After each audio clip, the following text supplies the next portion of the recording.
Sa lalawigan ng Romblon, may mga mahiwagang pangyayari sa lupa man o sa karagatan at ilog pa. Bigla na lang nagkakabutas, mga blue hole o sinkhole kung tawagin. Paano nga bang ang mga ito maipapaliwanag?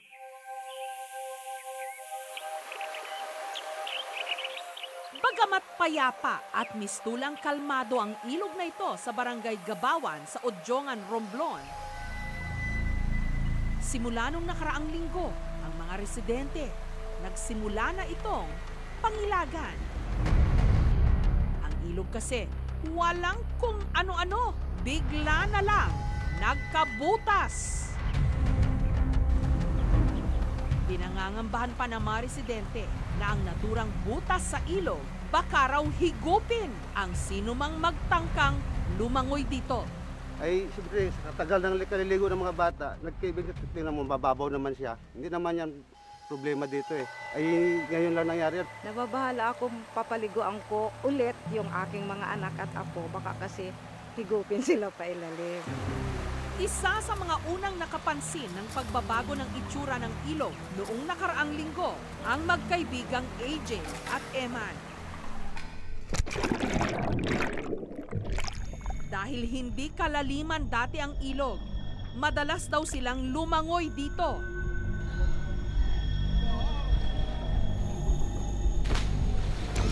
Hanggang sa bigla na lang daw, nagkabutas ito. Dati po, ganito ang kulay ng tubig. Nung bumalik lang kami nung Sabado, naging kulay asul na po.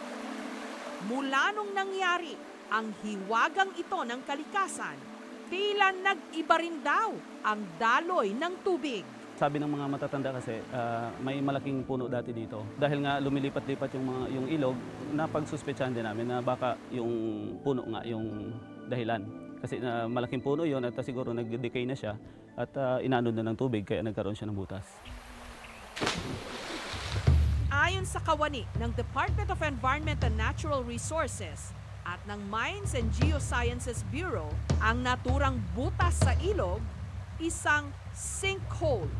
Nagkakaroon nito kung may espasyo o butas sa ilalim ng lupa. Pagtagal ng panahon, dahil din sa natural na pagguho ng lupa, lulubog ito at bubuo ng isang malalim na hukay.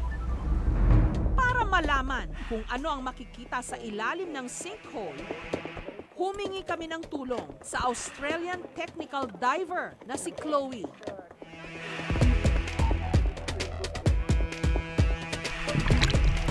Bit-bit ang kanyang underwater camera.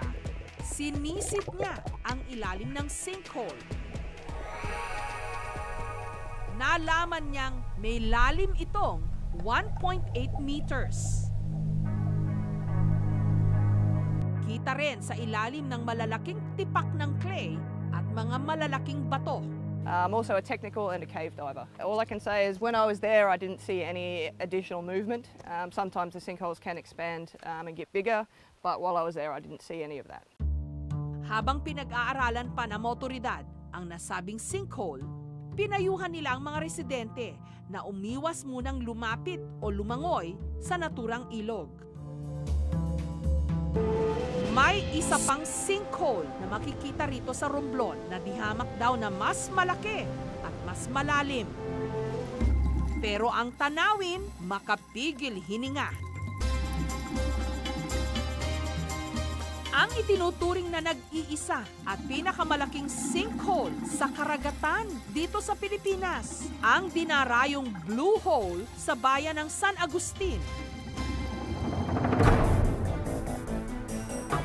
Makikita ang Blue Hole sa paanan ng Gorda Point Lighthouse. May lapad itong 10 meters at tinatayang may kabuuang lalim na 34 hanggang 40 meters. Dati raw itong pinagkukunan ng mga mangingisda ng mga lobster at iba pang malalaking mga isda.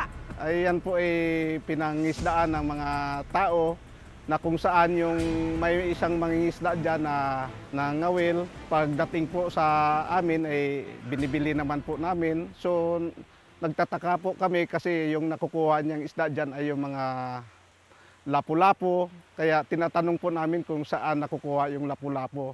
Ang sagot po ng mga mangingisda ay andoon po sa butas na tinatawag na blue hole. Pero mula raw nung nadiskubring maganda itong dive site, pinag-aaralan ngayon ang bayan ng San Agustin na ipagbawal na ang pangingisda rito at ideklara itong protected area.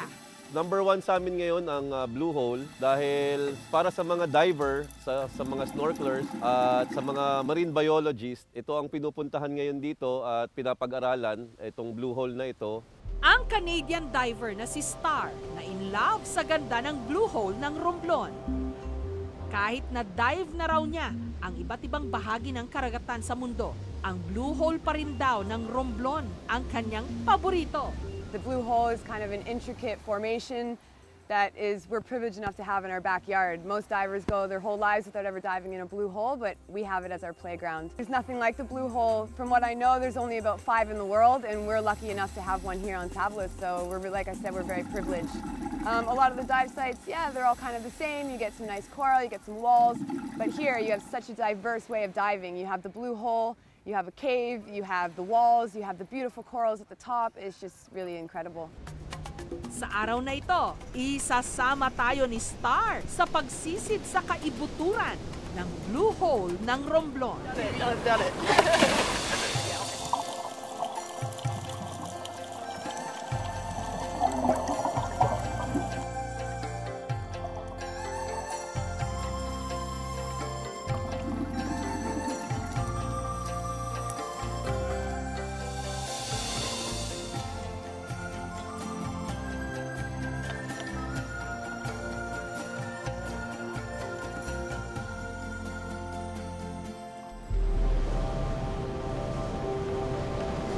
Minsan talaga, lumilikha ang kalikasan ng hiwaga.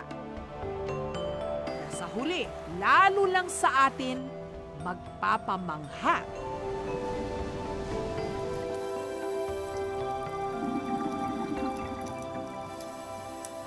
Thank you for watching, mga kapuso. Kung nagustuhan niyo po ang videong ito, subscribe na sa GMA Public Affairs YouTube channel. And don't forget to hit the bell button for our latest updates.